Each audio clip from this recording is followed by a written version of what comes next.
নিচ্ছে বিদায়, মনটাই আমার ভালো না। আমার সাথে কে কে একমত একটু তোমরা বলো না। পুরোটা মাসা রেখে রাখলাম মোরা রোজা, আল্লাহর কাছে প্রার্থনা করলাম কমাও পাপের বোঝা। তাই রমজান আবার নিল বিদায়, মনটাই আমার ভালো না।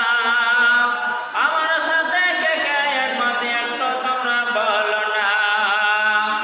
আমার সাথে কে কে একমত একটু তোমরা বলো না। রমজান এলে রাখবে রোজা, কমাও তুমি পাপের বোঝা। পরের বছর রমজান এলে রাখবে রোজা, কমাবে তুমি পাপের বোঝা। মাঝে মাঝে ফাঁকা হলে করবে তুমি কোরআন খুলে, আল্লাহর কাছে তুমি এবার করবে মোনাজাত। সকলের কাছে দিয়ে গেলাম এটাই সঠিক বাত, সকলের কাছে দিয়ে গেলাম এটাই আমার বাত। রমজান এবার নিচ্ছে বিদায়।